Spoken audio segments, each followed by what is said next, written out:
Hello दोस्तों, नमस्कार। Study portal में आप सबका स्वागत है। मैं आपका साथी और गाइड डॉक्टर विजय। जैसा कि आप देख पा रहे हैं, आज का हमारा टॉपिक होगा मुगल वंश, जिसको आप लोग इंग्लिश में मुगल डायनेस्टी बोलते हो, जो 1526 ईस्वी से लेकर के 1857 ईस्वी तक रहा। इससे पहले पूरे इंडिया में स्टडी मटेरियल हमारा बाई कोरियर जाता है, चाहे वो किसी भी एग्जाम का सीट है, DSSB, KVS, NVS, UGC NET, super TET, Haryana TET, सबका होगा, जिसको आप लोग इस नंबर पर कॉल या व्हाट्सएप पर बात करके आप लोग ऑर्डर करवा सकते हैं। कोरियर से आपको ये मिलता है। तो आइए शुरू करते हैं आज के लेक्चर। बाबर की टाइमिंग दोस्तों, 1526 से 1530 के बीच भारत की बाबर की टाइमिंग रही है। बाबर का जन्म अगर देखा जाए तो 1480 ईस्वी में हुआ था। 14 वर्ष की उम्र में 1494 में वो बाबर ट्रांस आक्सियाना के फरगना नामक रियासत का राजा बना। बाबर ने भारत पर पहला आक्रमण 1518 में भीरा के किले पर किया। भीरा का किला दोस्तों आगरा के पास पड़ता था। कई बार क्वेश्चन आता है कि बाबर का भारत पे पहला आक्रमण, हम पानीपत का समझने की गलती कर बैठते हैं, लेकिन पानीपत का उसका पहला आक्रमण नहीं था। पहला आक्रमण भारत पे उसका 1518 में भीरा के किले पर था और दूसरा आक्रमण 1520-21 में सियालकोट के किले पर था। ये बाबर के भारत में पहले और दूसरे आक्रमण हैं। पहला 1518 में भीरा के किले पर आगरा के पास, दूसरा 1520-21 में सियालकोट के किले पर। बाबर को भारत में आमंत्रित करने वाले लोगों के नाम दोस्तों, कई बार क्वेश्चन पूछा जाता है, कई बार बहस भी होती है, आपस में कन्वर्सेशन डिस्कस भी होता है कि क्या बाबर को भारत में किसी ने इनवाइट किया था। यस, 3 लोग थे जिन्होंने बाबर को भारत में इनवाइट किया। नंबर 1 दौलत खान लोधी, नंबर 2 राणा सांगा, नंबर 3 आलम खान। दौलत खान लोधी पंजाब का सूबेदार था, गवर्नर ऑफ पंजाब। राणा सांगा एक राजपूत, राजस्थान से राजपूत राजा था। आलम खान इब्राहिम लोधी का चाचा था। इन तीनों लोगों ने बाबर को भारत में आमंत्रित किया। किससे लड़ने के लिए? इब्राहिम लोधी से लड़ने के लिए, जो उन दिनों दिल्ली और आगरा पे राज करता था। इन तीनों का एक प्रतिनिधि मंडल दिलावर खान के नेतृत्व में, दिलावर खान दोस्तों दौलत खान लोधी का बेटा था। दिलावर खान के नेतृत्व में इन तीनों का एक रिप्रेजेंटेटिव बोर्ड यानी एक प्रतिनिधि मंडल 1525 ईस्वी में बाबर से मिलने के लिए काबुल गया। काबुल में इन दोनों ग्रुपों की मुलाकात हुई। मुलाकात में दिलावर खान एंड कंपनी ने बाबर को इनवाइट किया कि आप दिल्ली और आगरा पे आक्रमण कर दीजिए, इब्राहिम लोधी की हत्या कर दीजिए, जितना भी धन दौलत आपको वहां से मिल सकती है, इतनी दुनिया में कहीं से नहीं मिलेगी। बाबर एक आक्रमणकारी था और उसने प्लान बनाया धन दौलत को लूटने का। उसने कहा कि ठीक है, मैं आक्रमण तो कर दूंगा, बट इब्राहिम लोधी की सेनाएं मुझसे ताकतवर हैं। तब इन तीनों ग्रुपों ने कहा, दिलावर खान की कंपनी ने कहा कि हम आप लोगों की मदद कर देंगे, अगर आप भारत में आक्रमण करते इब्राहिम लोधी पर तो हम आपकी मदद करेंगे, हमारी तीनों राजाओं की सेनाएं आपका साथ देंगी। बाबर ने इस पर हाँ कर दी और उसने, इन दोनों के बीच समझौता हुआ था कि बाबर भारत पर आक्रमण करके धन दौलत लूट के ले जाएगा और जो राजधानी और रियासत बचेगी उसको ये तीनों लोग आपस में बांट लेंगे। ये एक एग्रीमेंट हुआ था और समझौता हुआ कि 1526 ईस्वी में बाबर भारत पर आक्रमण करेगा। 1 साल का समय तैयारी के लिए मांगा गया और इन तीनों लोगों को भी सलाह दी गई कि आप लोग भी वापस लौट करके अपनी अपनी तैयारियां सेनाओं के साथ मजबूत कर लेंगे। आगे देखते हैं क्या हुआ। बाबर के युद्धों से संबंधित क्वेश्चन क्या होते हैं दोस्तों। 1526 से लेकर 1530 तक बाबर के कंटिन्यू क्वेश्चन बनते हैं। 26, 27, 28, 29 और 30। पहले 26 में देखेंगे तो पानीपत का पहला युद्ध, 27 में खानवा का युद्ध, 28 में चंदेरी का युद्ध, 29 में घाघरा का युद्ध और 30 में इसकी मृत्यु होती है। इसमें कई बार सीरियल आता है, युद्धों का सीरियल आता है। कभी पूछते हैं 26 में कौन सा हुआ, 28 में कौन सा हुआ, 27 में कौन सा हुआ। कभी पूछते हैं खानवा का कब हुआ, चंदेरी का कब हुआ। तो इस टाइप से कई बार सीरियल के ऊपर क्वेश्चन बनते हैं दोस्तों। इसके लिए हम आपके लिए ट्रिक लेके आए हैं। ट्रिक रहेगी आपकी, पानी पिया, खाना खाया, चांद देखा, घर गया और मर गया। ये एक ऐसा सेंटेंस है जिसको आप नॉर्मली याद भी रख सकते हो और इसी के आधार पर हमारे सारे क्वेश्चन सोल्व हो जाएंगे। पानी पिया से रहेगा दोस्तों पानीपत का युद्ध, खाना खाया से रहेगा खानवा का युद्ध, चांद देखा से बन जाएगा चंदेरी, घर गया से बनेगा आपका घाघरा का युद्ध और मर गया से आपकी इसकी बाबर की मृत्यु हो जाएगी। तो इस तरीके से इस पूरे सेंटेंस के सहारे आप इनका सीरियल समझ सकते हो, क्योंकि डेट में देखो कोई गैप नहीं है। अगर डेट कंटिन्यू है और इस ट्रिक के सहारे आप इन सारे युद्धों का सीरियल बना सकते हो, तो आपके लिए टॉपिक बिल्कुल आसान हो जाएगा। आइए जानते हैं। 1526 में पानीपत का पहला युद्ध हुआ बाबर और इब्राहिम लोदी के बीच। इब्राहिम लोदी लोधी वंश का अंतिम शासक था। लोधी वंश का अंतिम शासक था। और एक बात और दोस्तों, इब्राहिम लोदी लोधी वंश का एकमात्र राजा था या पहला राजा था जो युद्ध के मैदान में मारा गया। युद्ध के मैदान में मरने वाला एकमात्र अब तक का दिल्ली का या आगरा का सुल्तान रहा था। दोस्तों, इसमें बाबर ने कहते हैं कि तोपखानों का प्रयोग किया, भारी लेवल के ऊपर बमबारी की गई, बारूद का प्रयोग किया गया और इब्राहिम लोदी एकदम से घोड़े से गिर गया और घोड़े से गिरने के बाद उसकी हत्या कर दी गई, जिससे बाबर की यह जीत सुनिश्चित हो गई। लेकिन एक चीज और आपको देखनी पड़ेगी, जिन तीनों लोगों ने उसको इनवाइट किया था उन तीनों में से किसी ने भी बाबर की मदद नहीं की थी और बाबर इस युद्ध को हारते हारते जीत गया था। लेकिन उसने वायदा कर लिया था कि उन तीनों लोगों को जब तक वो हराएगा नहीं, भारत से वापिस नहीं जाएगा। 1527 ईस्वी में खानवा का युद्ध हुआ। खानवा का युद्ध बाबर और राणा सांगा के बीच हुआ, जिसमें बाबर की जीत हुई और राणा सांगा की इसमें हार हुई। 1528 में हुआ दोस्तों चंदेरी का युद्ध। चंदेरी का युद्ध फिर बाबर और मेदिनी राय भी एक राजपूत राजा था। मेदिनी राय और बाबर के बीच हुआ, जिसमें बाबर की जीत और मेदिनी राय की हार हुई। 1529 में घाघरा का युद्ध, बाबर वर्सेस महमूद लोदी। महमूद लोदी इब्राहिम लोदी का छोटा भाई था। इब्राहिम लोदी के छोटे भाई महमूद लोदी की बाबर ने हत्या कर दी और इस युद्ध में भी बाबर की जीत और महमूद लोदी की हार हुई। उसके बाद 1530 में बाबर की मृत्यु। दोस्तों, खाने में जहर मिलाने से, यहाँ पे एक चीज ध्यान देने लायक है कि इब्राहिम लोदी की जैसे ही हत्या की गई, इब्राहिम लोदी की जो माँ थी उसने वही कसम उठाई थी कि मैं बाबर की हत्या करके दम लूंगी और उसने बाबर की महल में एंट्री करने में वो कामयाब हुई। रसोइये के रूप में उसने काम करना शुरू किया और एक शाम बाबर के खाने में जहर मिला करके उसने उसको मृत्यु तक पहुंचा दिया। उसके बाद मृत्यु के बाद बाबर दोस्तों दो जगह दफनाया गया। यही भारत का एकमात्र राजा या सुल्तान रहा है जिसको दो जगह दफनाया गया हो। पहले उसे आगरा में दफनाया गया और आगरा में जहां दफनाया गया उस जगह को नूर ए अफगान कहते हैं, यानी उसे आराम बाग भी कहा जाता है। दोस्तों, ये क्वेश्चन याद रखने लायक है, नूर ए अफगान या आराम बाग किस व्यक्ति की दफनाए जाने की जगह को कहा जाता है, ये क्वेश्चन आपके लिए जरूरी हो सकता है।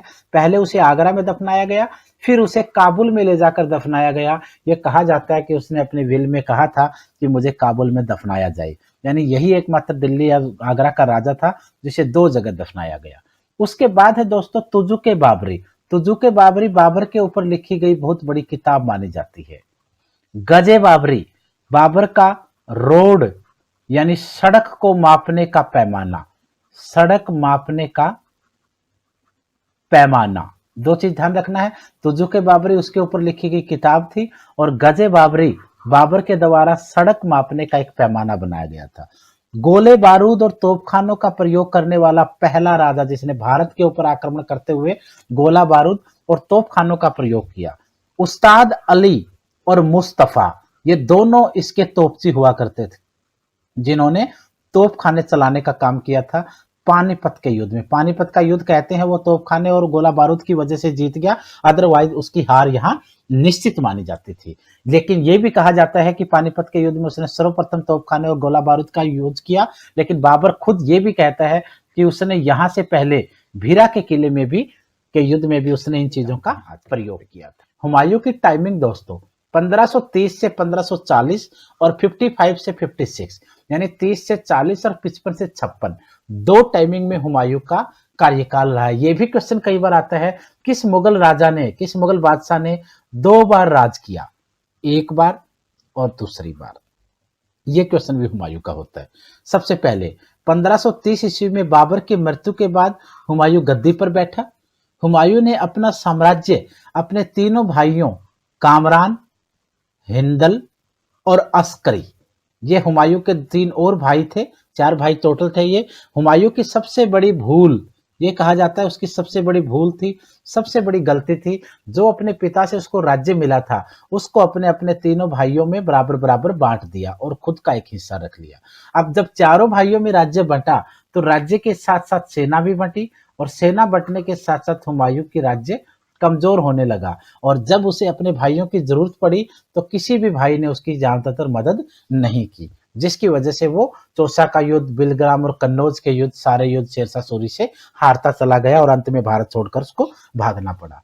राणा सांगा की विधवा रानी ने हुमायूं के पास एक राखी भेजी थी। कई बार क्वेश्चन आता दोस्तों इस टाइप का, राणा सांगा की जो विधवा पत्नी थी, क्योंकि राणा सांगा वही है जिसे बाबर ने खानवा के युद्ध में जिसकी हत्या कर दी गई थी, उसके बाद उसकी विधवा पत्नी ने हुमायूं को एक राखी भेजी, रक्षाबंधन के आधार पर एक राखी भेजी और उससे मदद मांगी, हेल्प मांगी। राणा सांगा की पत्नी की राखी मिलते ही हुमायूं अपनी सेना के साथ चला गया और उसने गुजरात के राजा बहादुर शाह के साथ युद्ध किया। और गुजरात के राजा बहादुर शाह जो राणा सांगा के साम्राज्य को परेशान करता था, उसको युद्ध में उसको बुरी तरह हराने की कोशिश की, जिसके बाद बहादुर शाह ने एक समझौता किया और समझौते के आधार पर राणा सांगा की विधवा पत्नी के साम्राज्य और बहादुर शाह के बीच में एक छोटा मोटा समझौता हुआ। ये एक हुमायूं की मदद राणा सांगा के साम्राज्य को कई बार देखी जाती है। उसके बाद चुनार का युद्ध, दोस्तों ये चुनार का युद्ध 1532 में जो हुआ, ये हुमायूं और शेरशाह सूरी दोनों के लिए टर्निंग पॉइंट था। क्योंकि 1530 में जैसे ही बाबर की मृत्यु हुई, कुछ राज्यों और रियासतों में ये सवाल पैदा होने लगा कि क्या हुमायूं बाबर जैसा शक्तिशाली है। कुछ लोगों ने कहा कि बिल्कुल होगा, क्योंकि सेना तो उसी की है उसके पास और बेटा भी उसी का है, तो शक्तिशाली होगा। कुछ ये वो लोग थे जो ठीक ठाक साम्राज्य को चले देखना चाहते थे। लेकिन एक ग्रुप ऐसे राजाओं का भी था जो ये मानते थे कि हुमायूं हुमायूं और बाबर बाबर था, इसलिए हुमायूं शक्तिशाली नहीं है, तो क्यों ना हम हुमायूं से युद्ध करें। अगर हार गए तो समझौता कर लेंगे और अगर जीत गए तो दिल्ली और आगरा का राज्य हमारा हो जाएगा। शेरशाह सूरी उन्हीं में से एक था। शेरशाह सूरी बिहार के एरिया में राज्यपाल के रूप में तैनात था, जो बाबर के समय भी था और हुमायूं के समय भी रहा। शेरशाह सूरी पहला व्यक्ति था जिसने हुमायूं के खिलाफ विद्रोह कर दिया, और ये विद्रोह जब हुआ तो हुमायूं के लिए ये टर्निंग पॉइंट था।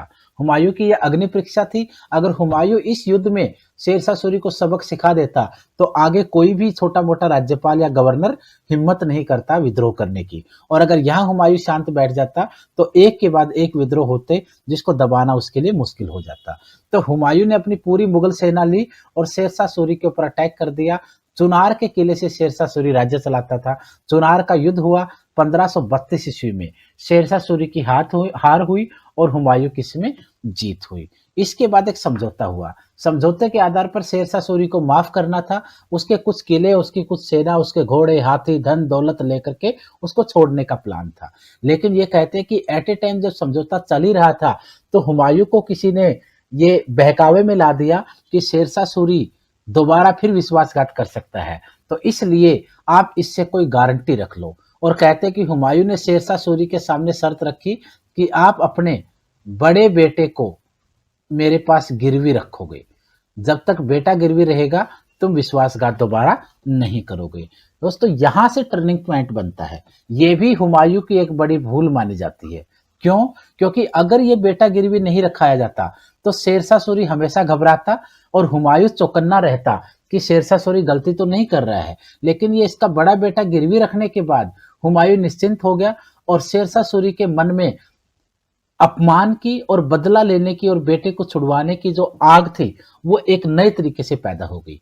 जिसके बाद हुमायूं निश्चित होकर के अपने एक नगर बसाने में लग गया, जो नगर उसने दिल्ली के अंदर बनाया था दीन पनाह के नाम से। और शेरशाह सूरी इस मौका फायदा उठा करके 4-5 सालों तक अपनी सेना की बढ़ोतरी में लगा रहा। और एक समय ऐसा आया जब शेरशाह सूरी की सेनाओं ने हुमायूं को भारत से निकालने में कामयाबी हासिल की। आइए देखते हैं 1539 में चौसा का युद्ध, शेरशाह सूरी और हुमायूं के बीच। दोस्तों कई बार आता है चौसा का युद्ध किस नदी के किनारे हुआ था? करमनासा। यह करमनासा नदी के किनारे हुआ था, जिसमें शेरशाह सूरी की जीत हुई थी हुमायूं की बुरी तरह हार हुई थी। हुमायूं को मृत समझकर छोड़ करके वो लोग कर्मनाशा नदी के किनारे छोड़कर चले गए। एक भिश्ती, भिश्ती दोस्तों किश्ती चलाने वाले को बोलते हैं, नाविक को बोलते हैं, जो लोगों को नदी पार करवाता है। एक भिश्ती ने हुमायूं को नदी के किनारे तड़पते हुए युद्ध के मैदान में देखा, उसने उसे किश्ती में बैठाया और नाव में बैठाकर अपने घर ले गया। इस प्रकार हुमायूं की यहाँ जान बची। एक साल बाद 1540 में फिर युद्ध हुआ। बिलग्राम या फिर इसे कन्नौज भी कहते हैं। बिलग्राम या कन्नौज का युद्ध अगेन फिर शेरशाह सूरी और हुमायूं के बीच हुआ, जिसमें शेरशाह सूरी की जीत हुई और हुमायूं की इसमें हार हुई। इस हार के बाद हुमायूं को भारत छोड़ना पड़ा। यहां से हुमायूं को भारत छोड़ना पड़ा और उसके तीनों भाइयों में भी उसको कोई खास सपोर्ट नहीं हो पाई। इस तरीके से दिल्ली की और आगरा की गद्दी शेरशाह सूरी के हाथ में आ गई। यहां से सूरी वंश की शुरुआत हुई। सूरी डायनेस्टी यहां से स्टार्ट हुआ। 1542 में जब हुमायूं भारत से ईरान यानी पर्सिया जा रहा था, तो 1542 में एक जगह है रास्ते में अमरकोट। अमरकोट नामक स्थान पर हुमायूं की पत्नी हमीदा बानो ने एक बच्चे को जन्म दिया, जिसका नाम जलालुद्दीन मोहम्मद रखा गया। बाद में जाकर के ये जलालुद्दीन मोहम्मद अकबर बना। ये भी ध्यान रखना, ये क्वेश्चन भी कई बार आ जाता है। 1555 में हुमायूं ने भारत पर दोबारा आक्रमण किया। क्यों? क्योंकि 1540 ईस्वी से लेकर के 1545 तक शेरशाह सूरी था। शेरशाह सूरी की मृत्यु 1545 में एक तोपखाने के गोला बारूद के फटने से हुई। तो जैसे ही उसकी मृत्यु हुई, उसके बेटे को गद्दी पर बैठाया गया और उसका बेटा बड़ा दूसरा बेटा था इस्लाम शाह। इस्लाम शाह शेरशाह सूरी जैसा शक्तिशाली नहीं था। मौके का फायदा उठा करके हुमायूं ने इस्लाम शाह को युद्ध में हराया और भारत में नए तरीके से मुगल डायनेस्टी को पुनर्स्थापित किया। 1556 ईस्वी में पुस्तकालय की सीढ़ियों से गिरने की वजह से हुमायूं की मृत्यु हुई। इस पुस्तकालय की सीढ़ियां से गिरने से उसकी मृत्यु आमतौर पर बताई जाती है। हुमायूं की पत्नी हाजी बेगम ने उसका मकबरा बनवाया दिल्ली के अंदर। ध्यान रखना दोस्तों, हाजी बेगम ने उसका मकबरा बनवाया था। हुमायूं के बारे में कहा जाता है कि वो बिना ताज का बादशाह था, क्योंकि भारत से निकलने के बाद बादशाह तो था बट उसके पास राजगद्दी नहीं थी। हुमायूं ने दिल्ली में मीना बाजार की स्थापना करवाई। मीना बाजार की स्थापना दिल्ली में उसी ने करवाई थी। अबुल फजल ने हुमायूं को इंसान कामिल कहा है। हुमायूं ज्योतिष में विश्वास रखता था, इसलिए 7 दिन अलग अलग कलर के वो कपड़े पहना करता था। उसके बारे में स्टेटमेंट क्या क्या है? उम्र भर लड़खड़ाता रहा, लड़खड़ाते हुए ही मर गया। उसने जिंदगी में बहुत से उतार चढ़ाव देखे, उनसे कभी उबर नहीं पाया। हुमायूं को बाबर से फूलों का सिंहासन नहीं बल्कि कांटों का ताज मिला। ये आमतौर पर स्टेटमेंट उसके बारे में बोले जाते। अब दोस्तों आज हम बात करेंगे अकबर के बारे में। अकबर का कार्यकाल, जैसा आप लोग बाबर का, हुमायूं का कार्यकाल आपने देखा, अकबर का कार्यकाल उससे थोड़ा अलग है, क्योंकि अकबर एक ऐसा राजा माना जाता है जिसको मुस्लिम समुदाय तो उसको समर्थन करता ही करता था, कुछ हद तक हिंदू समुदाय ने भी समर्थन किया, चाहे वो उसकी पॉलिटिक्स ही रही, बट कुछ हद तक हिंदुओं को वो अपने पक्ष में ला पाया। अकबर के कार्यकाल में शुरू से देखिए 1556 ईस्वी से लेकर 1605 ईस्वी, ये अकबर का कार्यकाल है, लगभग 50 साल। क्योंकि मुगल डायनेस्टी में यानी मुगल वंश में अकबर और औरंगजेब दोनों के कार्यकाल लगभग 50-50 साल रहे हैं, ज्यादा कार्यकाल इन्हीं के थे। अकबर का कार्यकाल 1556 से 1605 ईस्वी तक रहा।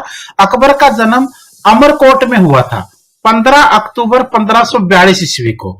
15 अक्टूबर 1542 को अमरकोट में उसका जन्म हुआ था, जब अकबर के पिता हुमायूं और उसकी माता हमीदा बानो भारत में हार करके शेरशाह सूरी से भारत छोड़कर जा रहे थे, तो रास्ते में अकबर का वहां जन्म हुआ था। इनके पिता का नाम हुमायूं और माता का नाम बेगम हमीदा बानो था।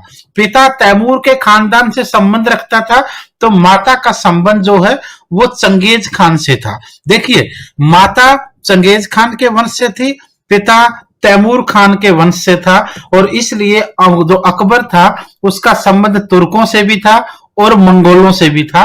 दोनों चीज आपको यहां पर देखने को मिलेंगी। इसके बाद अकबर के राज्याभिषेक की अगर बात करें, क्योंकि 1556 में जब हुमायूं ने दोबारा सत्ता स्थापित कर ली, तो अपने महल के अंदर पुस्तकालय की सीढ़ियों से गिरने से जब हुमायूं की मृत्यु हुई तो उसके बाद राजपाट अकबर के हाथों आना था। अकबर का राज्याभिषेक बैरम खान के द्वारा किया गया, जिसके साथ उसका पालन पोषण और बचपन बीता था। उसी की देखरेख में पंजाब के गुरदासपुर जिले के कलानौर नामक स्थान पर 14 फरवरी 1556 ईस्वी को मिर्जा अबुल कासिम ने उसका राज्याभिषेक करवाया था। ये चीज याद रखना, अकबर का राज्याभिषेक किसकी देखरेख में हुआ था? बैरम खान की देखरेख में। जगह कलानौर है और तारीख समय अगर होगा तो 14 फरवरी 1556 ईस्वी।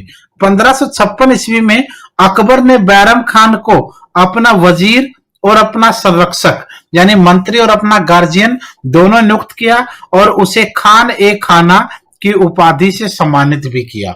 जैसे ही अकबर ने राज्याभिषेक होने के बाद यानी अपने आप को राजा के रूप में प्रमोट किया तो वह नाबालिग था, उसकी एज कम थी क्योंकि 1542 में पैदा हुआ और 1556 में राज्याभिषेक हुआ।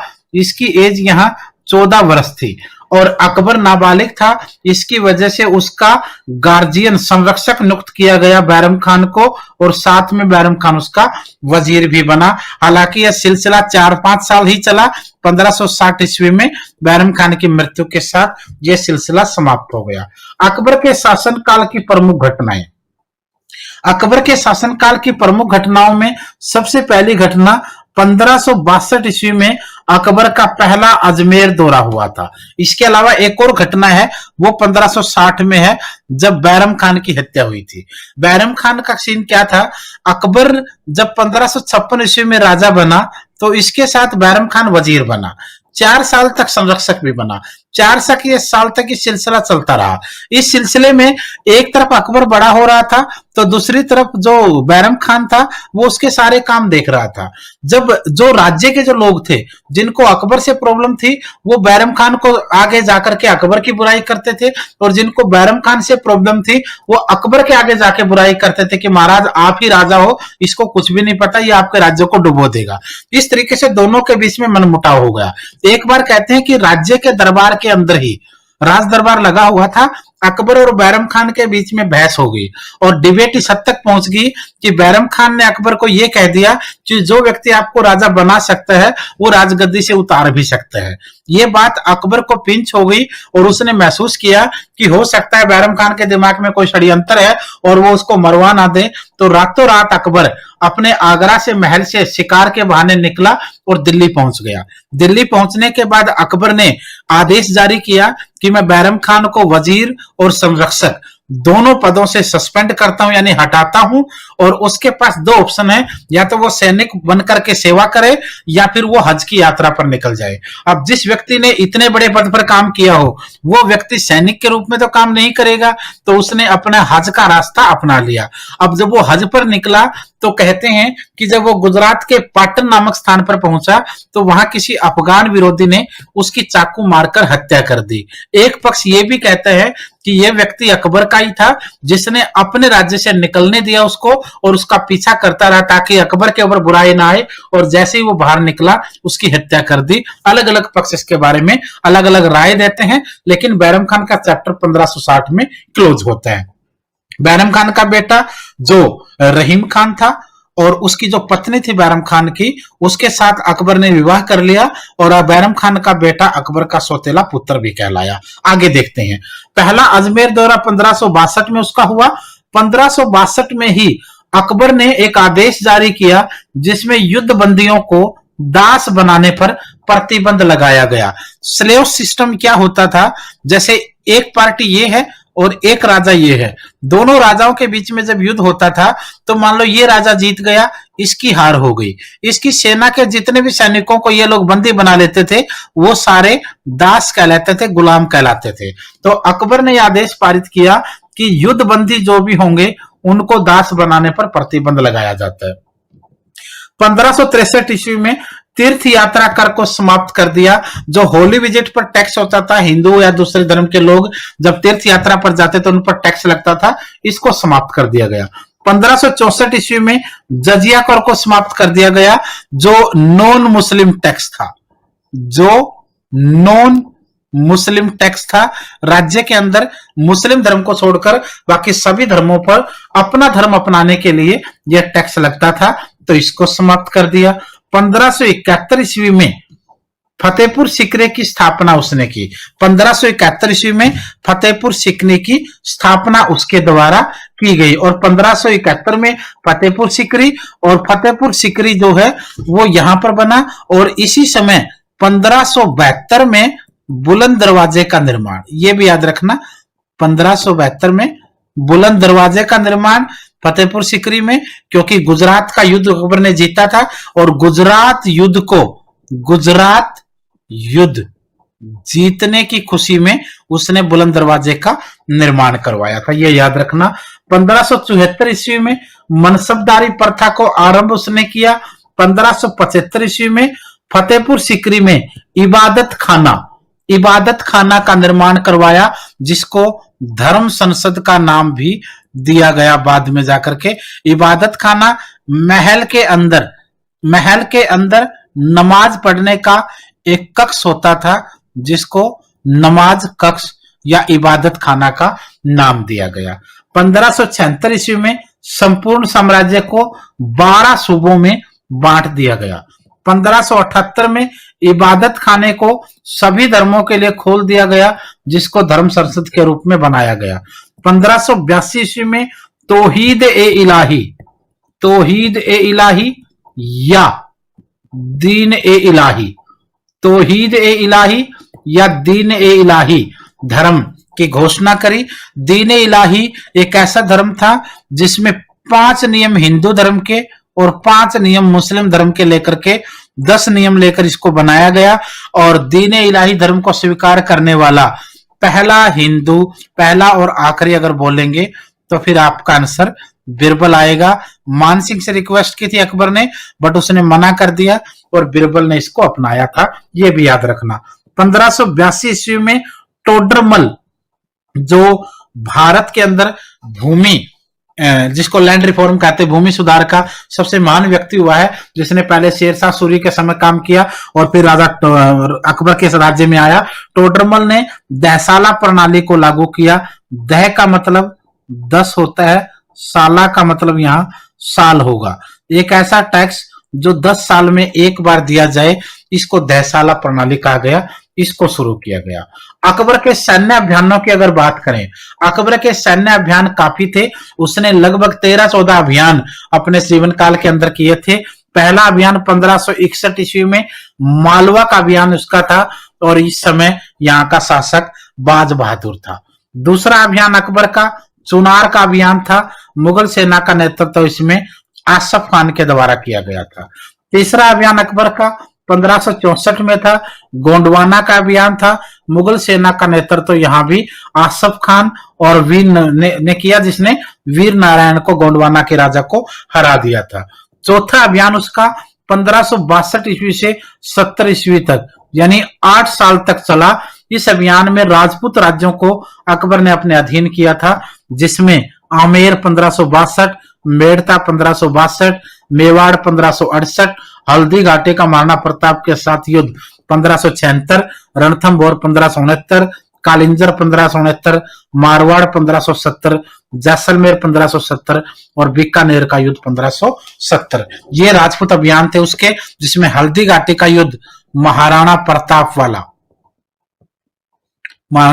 वाला ये सर्वश्रेष्ठ था, जिसमें महाराणा प्रताप हालांकि हार गए थे, मुगल सेना जीत गई थी, लेकिन महाराणा प्रताप को पकड़ने में वो नाकामयाब रहे। इसी में महाराणा प्रताप के घोड़े चेतक और महाराणा प्रताप के हाथी का काफी वर्णन मिलता है। महाराणा प्रताप के भाई शक्ति सिंह का समर्थन अकबर को और बाद में महाराणा प्रताप को बचाने का श्रेय भी उन्हीं को गया। तो ये सारी चीजें आपको इसमें मिलेंगी, ये देख लेना।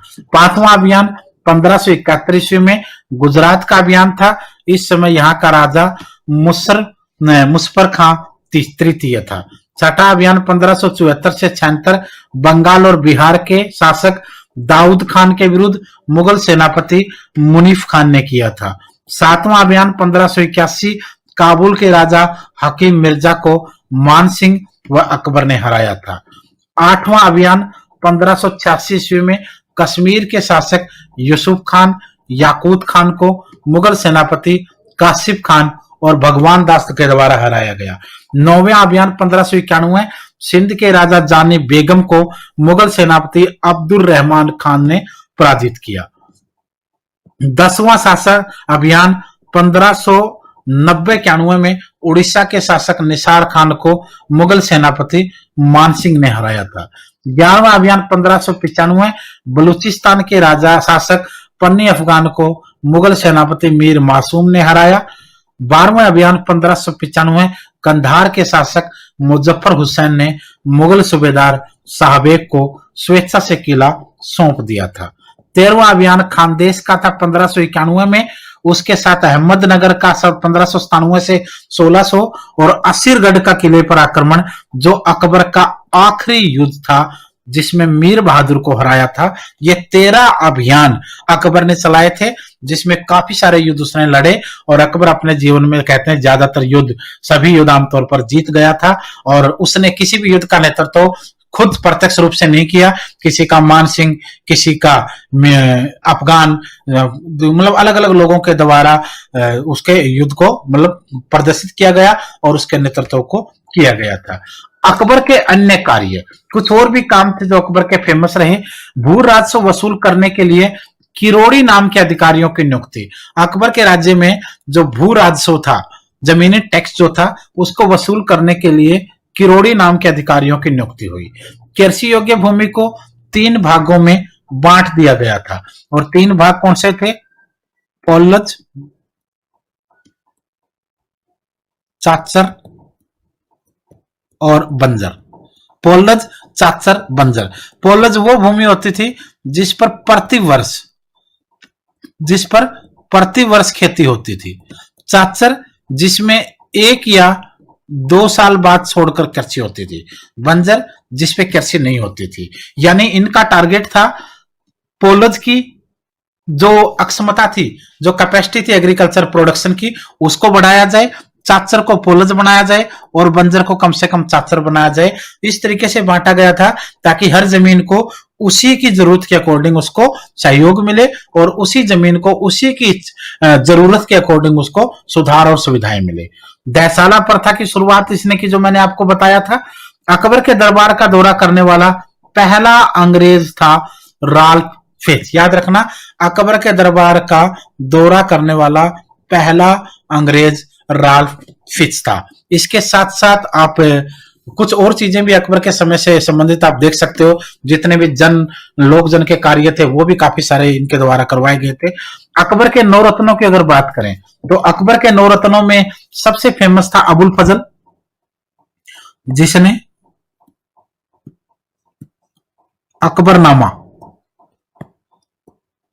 अकबरनामा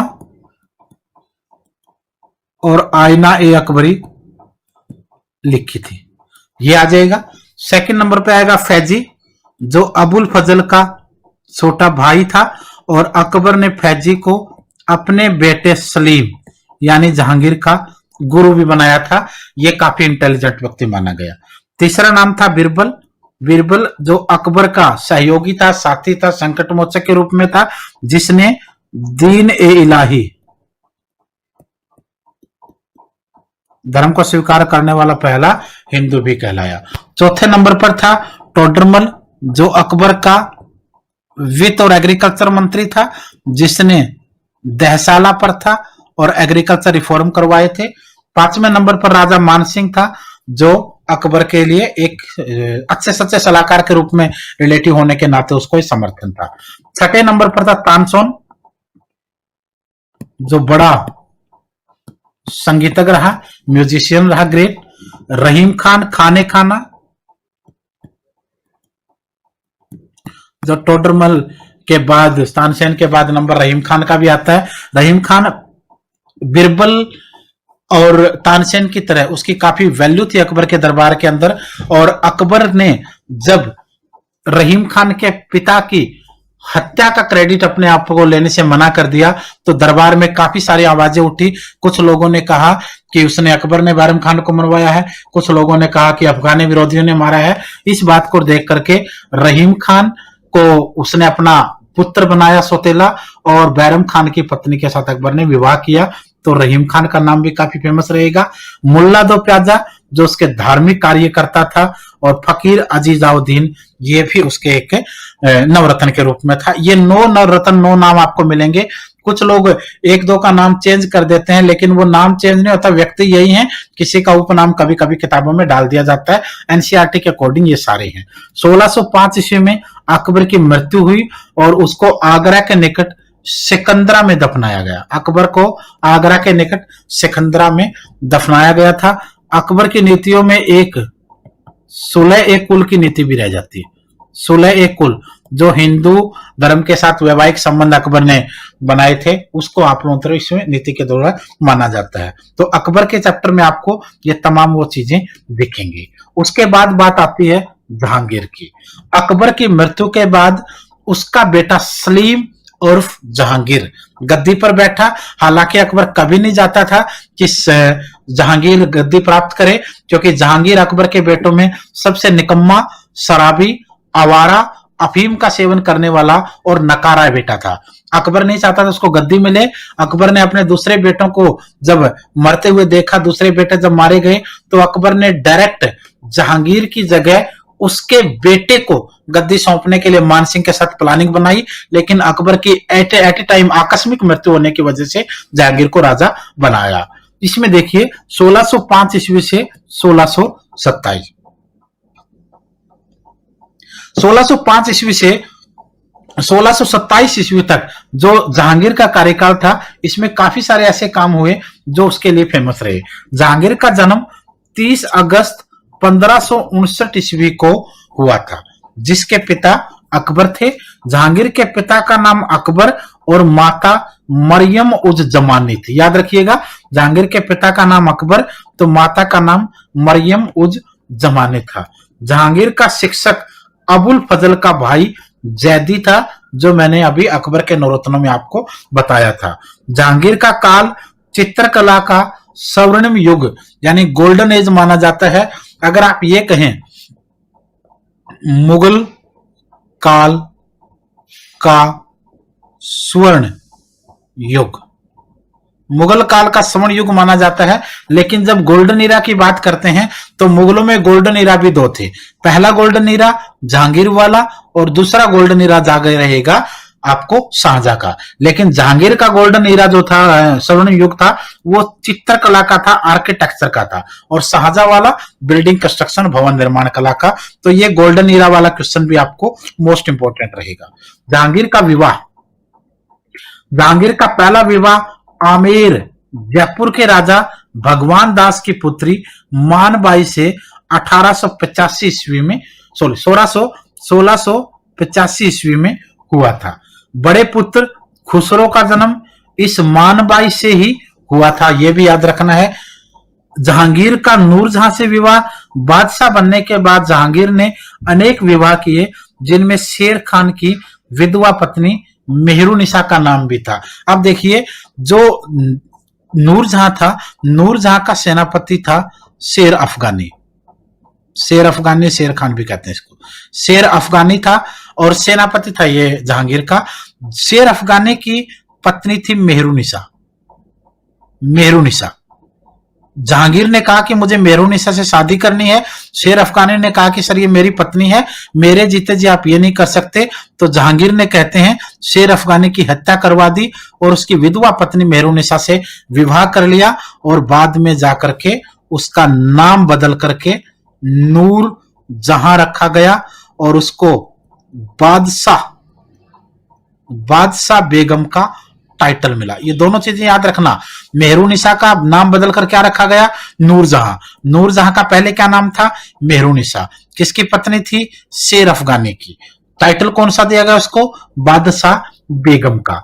जंजीर ए आदिल उसका महत्वपूर्ण काम है। जंजीर ए आदिल, जहांगीर ने आगरा के किले से कुछ दूर एक स्थान से आगरा के किले तक घंटियां लगवाई, जिसमें एक स्वर्ण जंजीर यानी गोल्डन चेन ऑफ जस्टिस जिसको कहा गया थी, पीड़ित व्यक्ति घंटी बजाकर सीधे बादशाह से फरियाद कर सकता था। इसका लॉजिक क्या मैं बता देता हूं। इसमें क्या था, जैसे मान लो ये है, ये राजा का महल है। अब यहां पर किसी जगह पर कोई दीवार पर एक घंटी लगा दी जाती थी, एक जंजीर जंजीर होती थी सोने की, उसके ऊपर घंटियां लगी होती थी और इसकी कनेक्टिविटी राजा के महल यानी उससे कमरे तक होती थी। जब भी राज्य का कोई विरोध में कोई अपराधी होता था या फिर कोई ऐसा व्यक्ति होता था जो जनता को तंग करता था, या राजा के मंत्री संतरी वजीर जब जनता को तंग करते थे, तो जनता को जब इसकी शिकायत करनी होती थी, वो इस घंटी को चैन को हिलाकर घंटी बजाता था, जिसकी बात राजा तक पहुंचती थी और राजा सामने आकर के उसकी फरियाद सुन करके उसके साथ न्याय करता था। इस वजह से इसे न्याय की जंजीर, न्याय की जंजीर, चेन ऑफ जस्टिस, जंजीर ए आदिल, ये सारे नाम इसको इसलिए दिए गए थे। अनोखा, बिल्कुल अनोखा सा काम था ये। ईस्ट इंडिया कंपनी को व्यापार की परमिशन 1611 ईस्वी में captain Hawkins British east India company के दूत के रूप में, जो 1608 ईस्वी में पहुंचा, 1609 से लेकर के 1611 तक 2 साल उसके दरबार में रहा और जहांगीर ने ईस्ट इंडिया कंपनी को व्यापार की अनुमति 1611 में दे दी थी। प्रथा की अगर बात करें तो जहांगीर ने 2 अस्पा और सिंह अस्पा नाम की प्रथाएं चलवाई थी। 2 अस्पा और सिंह अस्पा। 2 अस्पा के अंतर्गत मनसबदार को अपने सवार पद के दुगने घोड़े रखने पड़ते थे और सिंह अस्पा के अंतर्गत मनसबदार को अपने सवार पद के 3 गुना घोड़े रखने पड़ते थे। जहांगीर ने अपनी आत्मकथा तुजुके जहांगीरी की रचना फारसी में की थी। याद रखना, तुजुके जहांगीरी फारसी भाषा में लिखी गई। जहांगीर द्वारा सिकंदरा में अकबर का मकबरा बनवाया गया और लाहौर की मस्जिद का निर्माण। जहांगीर के द्वारा बनाए गए इमारतों में अकबर का मकबरा और सिकंदरा में और लाहौर की मस्जिद का निर्माण भी इसमें फेमस रहेगा। जहांगीर अपने आप में बहुत बड़ा चित्रकार था। यह कहते हैं कि चित्रकला का इतना बड़ा प्रेमी था कि अगर किसी चित्रकार ने, 2-3 चित्रकारों ने मिलकर कोई मूर्ति बनाई हो, एक ने चित्रकार ने उसका हाथ और एक ने उसका पांव बनाया हो, तो जहांगीर ये बता देता था कि हाथ उस चित्रकार ने बनाया है और पांव उस चित्रकार ने। जिसमें जिस राजा की रुचि होती थी, उस राजा के राज्य में उसी प्रकार के लोगों को संरक्षण होता था। यह भी याद रखना है। जहांगीर के पुत्र खुसरो का विद्रोह। जहांगीर का पुत्र खुसरो, एक्चुअली प्रॉब्लम कहां थी? प्रॉब्लम अकबर के समय से शुरू हुई थी।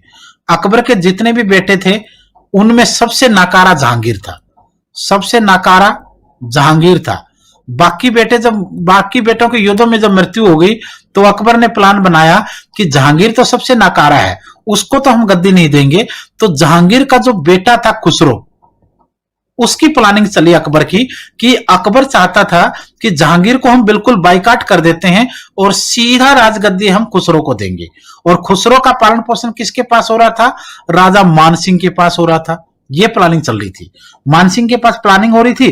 तो अब जब इतना सारा काम हुआ तो खुसरो के दिमाग में वो सारी चीजें भर दी गई जो जहांगीर के खिलाफ थी। खुसरो के दिमाग में जहर भर दिया गया जहांगीर के खिलाफ, ताकि जहांगीर को वो आसानी से गद्दी रास्ते से हटा पाए। लेकिन अकबर की अचानक मृत्यु हो गई और जहांगीर को गद्दी मिल गई। जब जहांगीर को गद्दी मिली तो खुसरो ऑटोमेटिकली उससे नफरत करता था, तो खुसरो ने उसका विद्रोह कर दिया। जब खुसरो ने उसका विद्रोह किया तो जहांगीर ने उसके विद्रोह को दबा दिया। देखिए, जहांगीर के सबसे बड़े पुत्र ने विद्रोह किया। खुसरो आगरा के किले से भाग निकला और तरन तारण नामक स्थान पर सिख गुरु अर्जुन देव ने खुसरो को आशीर्वाद दिया, वह आर्थिक मदद भी की। 1622 ईस्वी में खुर्रम ने खुसरो की हत्या कर दी। खुर्रम, जिसको आप शाहजहां के रूप में आगे जाकर देखेंगे, यानी आदेश ये जहांगीर का ही था। तो सीधा सीधा मतलब है यहां पर खुसरो को अंधा कर दिया गया, बाद में उसकी हत्या कर दी गई। ये जहांगीर के सारे प्लान थे। और इसी प्लान में सिख गुरु जो अर्जुन देव था उसकी भी हत्या कर दी गई, क्योंकि जहांगीर ने जब ये पता लगवाया कि खुसरो ने विद्रोह जो किया है उसमें किसने उसकी मदद करी, तो पता चला कि जहांगीर ने सिख गुरु अर्जुन देव को इसलिए मरवा डाला क्योंकि सिखों व मुगलों में इसकी वजह से आगे कटुता तो हुई, लेकिन लॉजिक क्या था? जो खुसरो था, खुसरो अर्जुन देव के पास गया था और अर्जुन देव ने उसको मदद करी थी। जब जहांगीर ने इस बात की जांच करवाई तो उसको पता चला कि खुसरो को उकसाने और उसको मदद करने वाला अर्जुन देव ही था। तो जहांगीर ने उसकी हत्या के आदेश दे दिए, बंदी बना लिया गया। 5 दिन तक यातनाएं दी गई, और बाद में उसकी हत्या करवा दी गई, जिसकी वजह से सिखों में और मुगलों में बहुत बड़ी दुश्मनी यहां पैदा हुई। और सिख धर्म जो बिल्कुल शांति का धर्म था, पांचवें गुरु तक, सिखों का पांचवा गुरु था अर्जुन देव, पांचवें गुरु तक जो बिल्कुल शांति का गुरु था, जैसे अर्जुन देव की हत्या करी गई, छठे गुरु से ही सिखों ने अपना सैनिक दस्ते, सैनिक प्रशिक्षण, हथियारों की शुरुआत यहां से सिखों के अंदर शुरू होने लगी और सिखों ने अपने बचाव के लिए मुगलों से टकराना शुरू कर दिया। जहांगीर ने कई बाग बगीचे बनवाए, जिनमें कश्मीर का शालीमार और निशांत बाग जो है वो सबसे ज्यादा फेमस रहे हैं। राज्याभिषेक के 7वें साल, राज्याभिषेक कब हुआ उसका? राज्याभिषेक कब हुआ? 1605 में, अकबर की मृत्यु के बाद 7 साल बाद यानी 1612 में उसने हिंदुओं का प्रसिद्ध त्योहार रक्षाबंधन मनाया, जिसको उसने निगाह ए दस्त का नाम दिया और उसने प्रॉमिस किया कि वो हिंदू धर्म के लोगों की रक्षा करेगा। ये चीज देखिए। उसके बाद बात करते हैं आप शाहजहां की। जैसे जहांगीर की मृत्यु हुई, शाहजहां को गद्दी मिल गई। शाहजहां 1628 ईस्वी से 1658 ईस्वी तक शाहजहां का कार्यकाल है। शाहजहां वही है जिसका बचपन का नाम खुर्रम था। खुर्रम याद रखना, खुसरो अलग है, खुर्रम अलग है। तो शाहजहां खुर्रम यानी 1628 से 1658 ईस्वी तक कार्यकाल रहा। शाहजहां का जन्म 5 जनवरी 1592 5 जनवरी 1592 को लाहौर में हुआ था। इसके बचपन का नाम खुर्रम था, जिसका अर्थ होता है आनंददायक। शाहजहां के पिता का नाम जहांगीर और माता का नाम जोधाबाई था। बहुत से लोग अकबर के साथ जोधा का विवाह दिखाएंगे, अलग अलग किताबों में बहुत सी चीजें मिलेंगी, लेकिन ये बहुत बड़ा कंट्रोवर्शियल मैटर है। अहमदनगर को जीतने के बाद खुर्रम को जहांगीर ने शाहजहां की उपाधि, याद रखना, खुर्रम को जहांगीर ने ही शाहजहां की उपाधि दी थी, क्योंकि उसने अहमदनगर को जीत लिया था एक युद्ध में।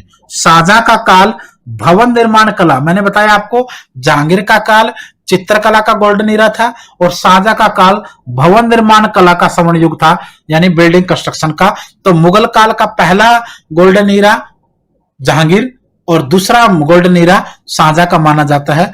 इसको आप लोग दूसरा स्वर्णिम युग बोलेंगे, ये भी याद रखना है। शाहजहां का विवाह, शाहजहां का विवाह सफी वंश की राजकुमारी मिर्जा हुसैन सफवी की पुत्री से 1610 ईस्वी में हुआ था। शाहजहां का दूसरा विवाह आसफ खान जो नूरजहां का भाई और शाहजहां का सगा मामा था। शाहजहां का दूसरा विवाह अपने सगे मामा आसफ खान की पुत्री अर्जुमंद बानो के साथ हुआ था, जिसका बाद में जाकर के मुमताज महल के रूप से नामकरण किया गया या नाम बदला गया। यह विवाह 1612 में हुआ था। शाहजहां का तीसरा विवाह शाहनवाज खान की पुत्री के साथ 1617 में हुआ था। हालांकि ये इनके विवाह अनगिनत होते थे, कुछ फेमस विवाहों का वर्णन आमतौर पर किताबों में होता है। शाहजहां द्वारा बनाई गई इमारतें, शाहजहां के द्वारा बनाई गई इमारतों में सबसे फेमस दिल्ली का लाल किला, दिल्ली का तख्ते ताउस और दिल्ली का जामा मस्जिद, ये मोस्ट इंपोर्टेंट है। नंबर 1 दिल्ली का लाल किला, दिल्ली का लाल किले में ही तख्ते ताउस आपको मिलेगा, जामा मस्जिद मिलेगा। अब दिल्ली के लाल किले में ही दीवाने आम और दीवाने खास। लाल किला, जिसका दूसरा नाम इन्होंने क्या रखा यहां, किला ए मुबारक। लाल किले का यहां पर नाम क्या था, किला ए मुबारक। दिल्ली का किला यानी लाल किला, किला ए मुबारक, दीवाने आम, दीवाने खास, तख्ते ताउस, जिसको मुगल सिंहासन के रूप में माना गया। मुगल सिंहासन का निर्माण करने वाला आगरा का एक जोहरी था, जिसका नाम था बेबदल खान। इसने मुगल सिंहासन भी बनाया था और राजा के जो मुकुट होता था उसमें कोहिनूर हीरे को जड़ा था,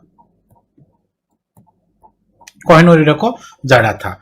आगरा के अंदर बिल्डिंग देखें शाहजहां के नाम से तो ताजमहल जो वर्ल्ड फेमस है, और मोती मस्जिद, दोनों चीजें और भी आपको याद रखनी है। ये कुछ बिल्डिंगों हैं जिनका वर्णन साझा के रूप में मिलता है। साझा ने पुर्तगालियों से 1632 ईस्वी में हुगली नदी के क्षेत्र को खाली करवाया था। एक्चुअली हो क्या रहा था, यह एक स्टोरी चल रही थी।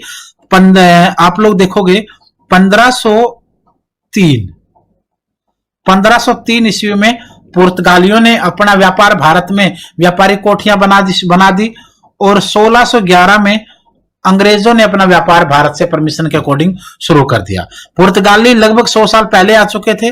पुर्तगालियों ने हुगली नदी और जितना भी इंडियन ओशियन का एरिया था उस पर कब्जा कर रखा था और व्यापारियों के रूप में अंग्रेजों को समर्थन था मुगलों का। जब व्यापार की परमिशन मिल गई जहांगीर से तो अंग्रेजों ने व्यापार करना शुरू किया। अंग्रेज जितना भी व्यापार करते थे समुद्री जहाजों से, पुर्तगाली उनके जहाजों के सामान को लूट लेते थे। अब जब तक जहांगीर का काम था तब तक तो अंग्रेज सहते रहे, लेकिन जब शाहजहां का शासनकाल आया तो अंग्रेज काफी दुखी हुए और उन्होंने राजा से मिलने की कोशिश करी। उन्होंने एक बार, कहते हैं कि 1632 में अंग्रेज ब्रिटिश ईस्ट इंडिया कंपनी के अधिकारी शाहजहां के पास गए और उसे कहा कि महाराज लो, आप अपनी परमिशन व्यापार के आपके वापस करते हैं और हम इंग्लैंड वापस जा रहे हैं। शाहजहां ने पूछा कि क्या हुआ। उन्होंने कहा कि सर हमारा सामान समुद्र में लूट लेते हैं तो हम व्यापार कैसे करेंगे। तो शाहजहां ने पूछा कि ऐसा कौन करता है।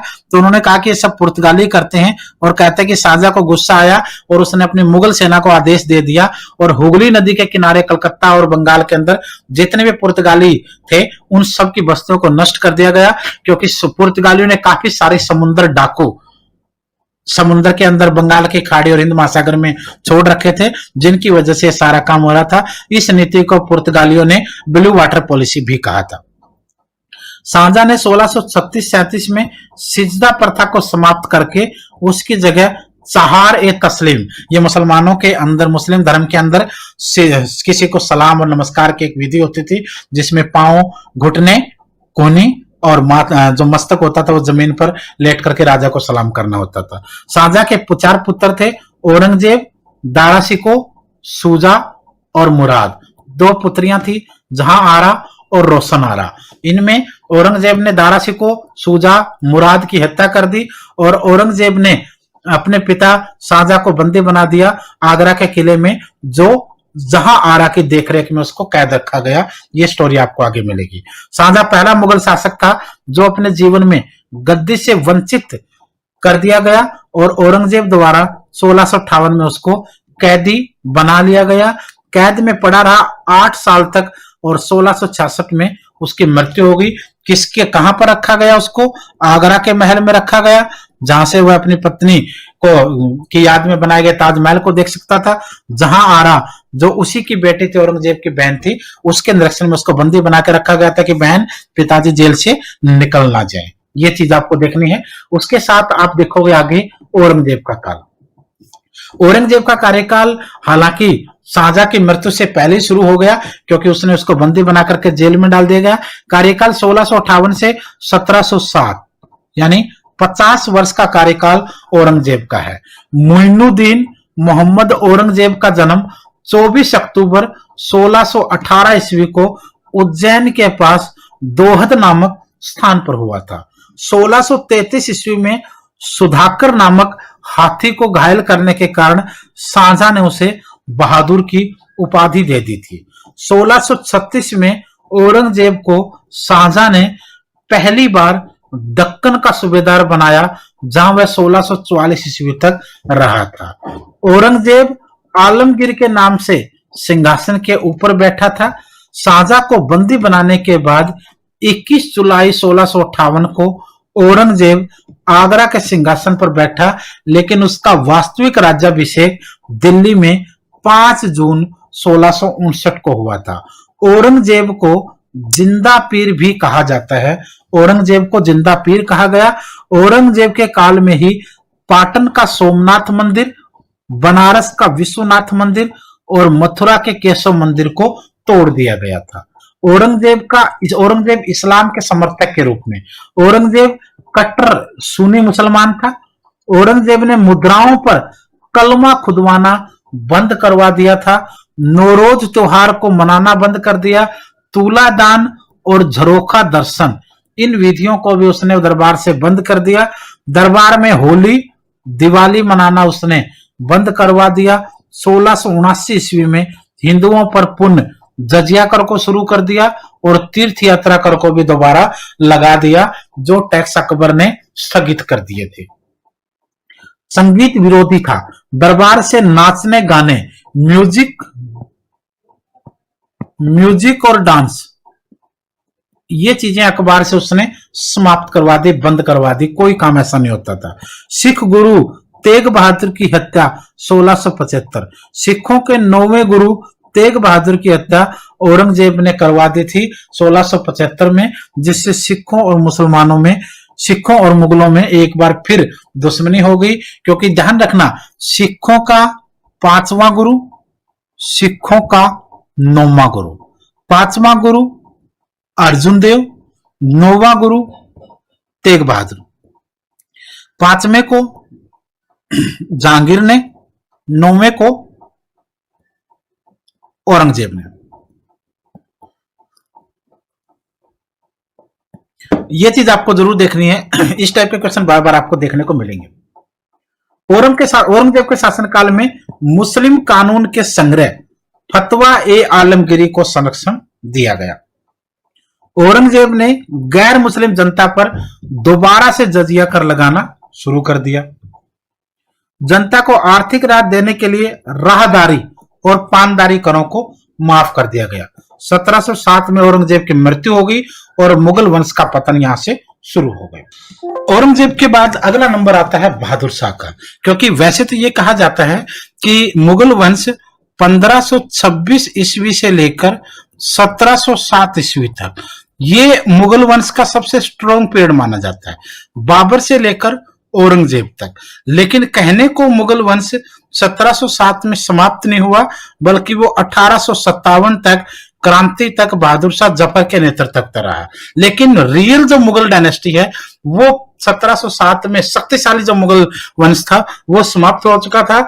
अब ऐसे मुगल राजा थे जो अंग्रेजों के इशारे पर, वजीरों के इशारे पर, अपने मंत्रियों के इशारों पर नाचने वाले थे, जिनका बहुत बड़ा योगदान आमतौर पर नहीं रहता है। लेकिन किसी डायनेस्टी को, किसी वंश को हम लोग पूरा तभी मानते हैं जब वो कंप्लीट कवर हो। तो आइए बहादुर शाह को देखते हैं हम लोग। 1707 ईस्वी से औरंगजेब की मृत्यु से लेकर 1712 तक उसका काल रहा।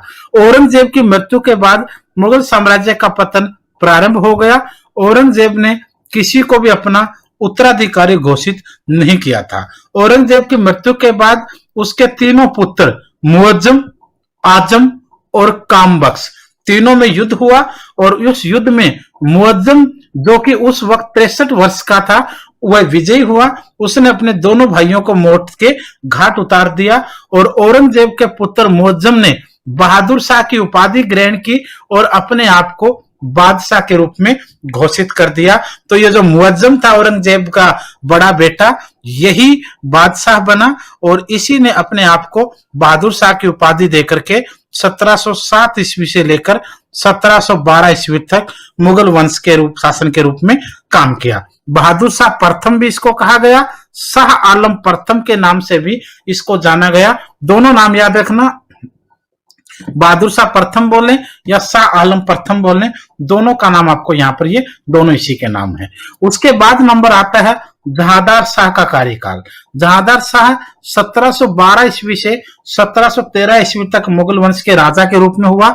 जहांदार शाह बहुत ही दुर्बल और चरित्रहीन व्यक्ति था, जिसके कारण इसके प्रशासन की बागडोर उसके वजीर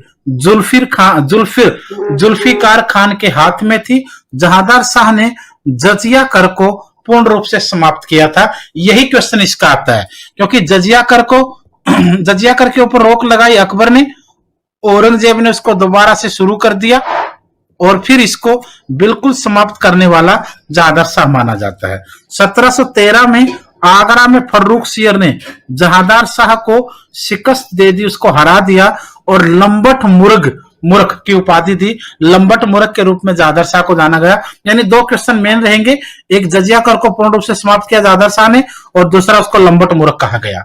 उसके बाद नाम आएगा फर्रुख सियर का, जो अंग्रेजों के हाथों की कठपुतली बनने वाला पहला मुगल राजा रहा। 1713 से लेकर 1719 तक का उसका काल रहा। फर्रुख सियर के शासनकाल में हुसैन अली खान, मीर बख्शी तथा अब्दुल्ला खान को वजीर का पद जो है वो प्रदान किया गया। सैयद बंधु जो थे अब्दुल्ला और हुसैन अली, इनको मुगल वंश के दौरान फर्रुखसियर के काल का किंग मेकर कहा गया।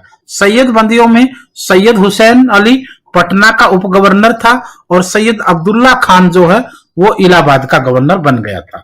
1715 ईस्वी में फर्रुखसियर ने बंदा बहादुर को मरवा दिया था, जो बहुत बड़ी घटना मानी गई इतिहास की। और 1717 में फर्रुखसियर ने ईस्ट इंडिया कंपनी को व्यापारिक अधिकार प्रदान किए, जिसके अंतर्गत 3000 वार्षिक कर के बदले बंगाल में व्यापार का अधिकार दे दिया गया। 1719 में सैयद बंधुओं ने मराठों की मदद से फर्रुखसियर को मारकर रफी उद दर्जात को गद्दी पर बैठा दिया था। फर्रुखसियर पर अंग्रेजों को अंधाधुंध लाइसेंस, ब्लाइंडली लाइसेंस बांटने का आरोप भी लगाया जाता है। ये आपको फर्रुखसियर का समय आपको यहां दिखेगा। रफीद उद दर्जात को अक्षय रोग होने के कारण उसने 4 महीने तक शासन किया और वह मर गया। अगर रफीद उद दर्जात की बात करेंगे तो 1719 में शुरू हुआ और 1719 में इसका कार्यकाल समाप्त भी हो गया। फिर नंबर आएगा मोहम्मद शाह का, जिसको रंगीला बादशाह भी कहा गया। मोहम्मद शाह का कार्यकाल 1719 से 1748 तक रहा। सैयद बंधुओं ने जहान शाह के 18 वर्षीय पुत्र रोशन अख्तर को मोहम्मद शाह की उपाधि दे दी और उसको गद्दी पर बैठा दिया। उसकी विलासिता पूर्ण प्रवृत्ति के कारण उसे रंगीला बादशाह कहा गया। ये कहा जाता है, कुछ ग्रंथों में और कुछ किताबों में ये कहा गया है कि मोहम्मद शाह रंगीला इतना ऐशो अयास में भरा रहता था कि वह काफी समय तक राज्य का दौरा नहीं करता था। और इसके बारे में एक बहुत हंसीपूर्ण एक वाक्य है कि मोहम्मद शाह रंगीला एक दिन में 18 ड्रेस बदलता था, यानी बहुत खतरनाक व्यक्ति इसको माना गया। यही व्यक्ति था जिसके बारे में काफी सारे अलग अलग प्रचार भी हुए। सैयद बंधुओं में हुसैन अली को हैदर खान ने मार डाला और 1724 में अब्दुल्ला खान को विष पिलाकर मार डाला गया। 1722 में निजाम उल मुल्क वजीर नियुक्त हुआ और उसने प्रशासनिक सुधार लाने का प्रयत्न किया, परंतु अंत सम्राट की संदेशपद प्रवृत्ति के कारण वह दक्कन चला गया और दक्कन में स्वतंत्र हैदराबाद राज्य की 1722 में हैदराबाद की नींव स्थापित करी और वो निजामुल मुल्क ने ही की, जो उसका वजीर भी था उस समय यहां से निकल गया था। मोहम्मद शाह रंगीला के शासनकाल में सादत खान ने अवध राज्य की नींव डाली और अलीवर्दी खान ने बंगाल में स्वतंत्र राज्य की स्थापना करी। तो ध्यान देखिए, नंबर 1 बंगाल, नंबर 2 अवध और नंबर 3 हैदराबाद, तीनों के तीनों राज्यों की स्थापना इसी मोहम्मद शाह रंगीला के समय हुई। हैदराबाद की नींव निजामुल मुल्क ने, अवध की नींव सादत खान ने और बंगाल को स्वतंत्र राज्य अलीवर्दी खान ने। ये तीनों मोस्ट इंपोर्टेंट क्वेश्चन आएंगे, इनका उचित मिलान वाला क्वेश्चन भी आता है। फिर हुआ इसी के समय में करनाल का युद्ध 1739 में। 1739 में नादिर शाह ने भारत पर आक्रमण किया। 24 फरवरी 1739 को करनाल में मोहम्मद शाह और नादिर शाह के मध्य युद्ध हुआ, जिसको करनाल का युद्ध कहा जाता है।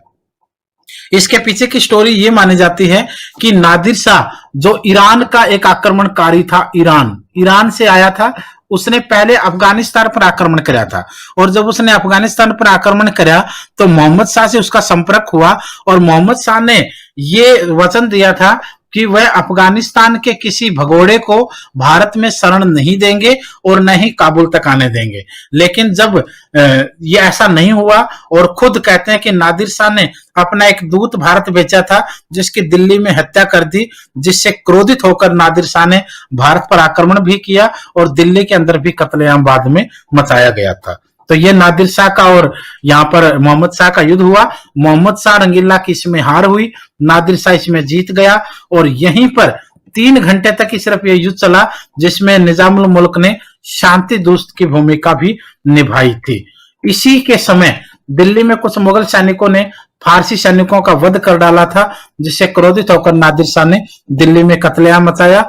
नादिर शाह दिल्ली से मयूर सिंहासन, याद रखिएगा, और कोहिनूर हीरा जिसके बारे में हमने साझा के समय डिस्कस किया था कि मयूर सिंहासन मुगल सिंहासन बनाया गया बेबदल खान के द्वारा। तो ये मयूर सिंहासन और कोहिनूर नादिर शाह लेकर गया, जो बाद में अंग्रेजों के हाथ लगे और अब लंदन के अंदर है। कश्मीर और सिंधु नदी के पश्चिमी प्रदेश पर भी नादिर शाह का अधिकार हो गया था। उसके बाद आता है अहमद शाह का कार्यकाल 1748 से 1754। छोटा सा कार्यकाल था। इसके शासनकाल में 1748-1749 में अफगान शासक अहमद शाह दुर्रानी ने आक्रमण किया था और उससे संपूर्ण देश का अधिकार पत्र लिखवा लिया था। यह बहुत विलासी व्यक्ति था। इसने, आप विलासिता का अंदाजा लगाइए, राजाओं के बेटों को कैसे कैसे पद मिलते थे। इसने अपने 2.5 वर्ष के बेटे महमूद को पंजाब का गवर्नर बना दिया था। 1 वर्ष के बच्चे को कश्मीर का गवर्नर बना दिया और 15 वर्ष के बच्चे को अपना नियुक्त कर दिया था वजीर के रूप में। ये सोच सकते हैं आप लोग कितना खतरनाक था। 2.5 साल के अपने बच्चों को, 1 साल के बच्चों को राज्यों का गवर्नर यहां बना दिया जाता था। उसके बाद आता आलमगीर सेकंड, आलमगीर द्वितीय। एक आलमगीर के रूप में तो औरंगजेब ने अपना पद लिया था, तो यह आलमगीर सेकंड का कार्यकाल 1754 से 1758 ईस्वी तक रहेगा। मुगल वंश मुगल वजीर इमाम उल मुल्क ने मुगल सम्राट अहमद शाह को अंधा करके उसके बाद आलमगीर सेकंड को सिंहासन पर बैठा दिया। आलमगीर सेकंड जहांदार का पुत्र था। जब वह अपने वजीर के चंगुल से मुक्ति पाने का प्रयास कर रहा था तो उस समय उसको भी मार डाला गया। उसके बाद आता शाह आलम सेकंड। शाह आलम फर्स्ट आपने देखा जो औरंगजेब के तुरंत बाद हुआ। अब आएगा शाह आलम सेकंड, जिसका जिक्र आप लोग बक्सर के युद्ध के समय भी देखते हो। 1759 से 1806, 1759 यानी 1764 का बक्सर के युद्ध में शाह आलम को आप लोग देखे हैं। इसका वास्तविक नाम जो है वो अली गौहर था। शाह आलम सेकंड का वास्तविक नाम अली गौहर था। शासक बनने के बाद यह 12 वर्ष तक, आप सोचिए, शाह आलम सेकंड जो राजा बनने के 12 वर्ष तक दिल्ली नहीं गया था। इसने 1764 में बंगाल के मीर कासिम और अवध के नवाब सुजाउद्दौला के साथ मिलकर अंग्रेजों के विरुद्ध बक्सर का युद्ध भी लड़ा था, किंतु हार जाने के बाद कई वर्षों तक इलाहाबाद में ईस्ट इंडिया कंपनी के संरक्षण में रहा। इलाहाबाद की संधि इसके साथ अंग्रेजों की हुई। 1772 में मराठों की सहायता से यह दिल्ली पहुंचा था। 1765 में इसने बिहार, बंगाल और उड़ीसा की दीवानी ईस्ट इंडिया कंपनी को दे दी और कंपनी ने उसे 26 लाख रुपए वार्षिक पेंशन देने का वचन दिया। इसी को इलाहाबाद की संधि कहा गया। याद रखिएगा, ये काफी इंपॉर्टेंट क्वेश्चन है। 1803 में अंग्रेजों ने दिल्ली पर कब्जा कर लिया। उसके बाद 1806 ईस्वी तक यह अंग्रेजों की पेंशन पर ही जीवित रहा। उसके बाद नाम आएगा अकबर सेकंड का। याद रखिएगा, अकबर सेकंड भी हुआ है। अकबर फर्स्ट तो हुआ है, अकबर जो खुद अकबर था, वैसे अकबर सेकंड भी हुआ है। उसी तरीके से आलमगीर जो खुद औरंगजेब था तो आलमगीर सेकंड भी हुआ है। अकबर सेकंड की बात करेंगे तो 1806 से 1837 ईस्वी तक अकबर द्वितीय ने अपने पेंशन के सिलसिले में राम मोहन राय को राजा की उपाधि देकर इंग्लैंड भेजा था। याद रखिए, अकबर सेकंड ही था जिसने राम मोहन राय को लंदन भेजा था अपने ओर से यह बात करने के लिए कि इंग्लैंड के राजा से बात करो या इंग्लैंड की रानी से बात करो कि मेरी पेंशन और मेरी जो है वो सुविधाएं बढ़ा दी जाएं। और ये काम करने के लिए राम मोहन राय को भेजा था और यहीं से राम मोहन राय का नाम राजा राम मोहन राय पड़ा था। ये क्वेश्चन, सिर्फ एक ही क्वेश्चन है जो इस व्यक्ति का पूछ लिया जाता है। उसके बाद है बहादुर शाह जफर, एक ऐसा व्यक्ति जिसने प्लान बना लिया था कि वो म्यूजिक का तो उसको शौक था ही था, एक बहुत बड़ा शायर भी था वो। और उसने जब 1857 की क्रांति में भारतीय जनता, भारत के सारे राजा और सेना लड़ने के लिए तैयार हुई तो सारे की सारी सेना और राजा बहादुर शाह के पास जो उस समय दिल्ली में था वहां पहुंचे और उसे कहा गया कि आप 1857 की क्रांति का हमारा नेतृत्व कीजिए अंग्रेजों के खिलाफ। तो बहादुर शाह जफर ने हंसी हंसी स्वीकार कर लिया। हालांकि उसको पता था कि वो मारा जाएगा, लेकिन उसने कहा था कि मेरे मुगल पूर्वजों ने भारतीयों पर जो अत्याचार किए हैं, मैं ऐसा नेतृत्व करके उनके जो अत्याचार हैं उनका कर्ज चुकाना चाहता हूं। और उसको युद्ध का नेतृत्व उसने किया, अंग्रेजों ने उसको बंदी बना लिया। कई दिन भूखा रहने के बाद जब उसके सामने खाना रखा गया तो उसके खाने की प्लेट में उसके बेटों के सर थे। अंग्रेजों ने उसके सामने ये पेश किया था। तब बहादुर शाह ने कहा था कि भारतीय पिताओं के बेटे युद्ध के मैदान से इसी तरह वापस आते हैं। यानी एक सच्चा राजा के रूप में इस व्यक्ति ने यहाँ पर फर्ज निभाया था। 1837 से 1857 कार्यकाल रहा। 1857 के विद्रोह में भाग लेने के कारण इन्हें बंदी बनाकर रंगून के लिए निर्वासित कर दिया गया। निर्वासित शहर रहेगा यहाँ पर, रंगून भेज दिया गया। रंगून की जेल के अंदर इनको रखा गया और 1862 ईस्वी में इनकी मृत्यु होने पर मुगल वंश का समाप्त हो गया। रंगून के अंदर ही इनकी जो समाधि, जो कब्र मानी जाती है, वो यहीं पर मौजूद है। तो इसी रंगून के ऊपर बहादुर शाह जफर की समाधि स्थल से ही सुभाष चंद्र बोस ने अपनी सेना का उद्घोष भी किया था। या आप सोच सकते हो कि ये मुगल वंश जो है वो 1526 ईस्वी में बाबर से जो शुरू हुआ था वो 1857 ईस्वी में बहादुर शाह जफर से समाप्त हो जाता है। तो ये पूरे का पूरा आपका मुगल वंश था। उसके साथ साथ आप लोग पूरे इंडिया के अंदर हर प्रकार का, चाहे वो आपका सीटेट है, चाहे वो केवीएस है, चाहे वो आपका डीएसएसबी है, चाहे वो एनवीएस है, चाहे वो हरियाणा टेट है, चाहे वो यूपी टेट है, यूजीसी नेट है, पूरे इंडिया में जितने भी प्रकार के एग्जाम होते हैं सभी प्रकार का स्टडी मटेरियल बाय कोरियर हम भेजते हैं। आज इस नंबर पर कॉल करके या व्हाट्सएप पर बात करके आप लोग ऑर्डर कर सकते हैं।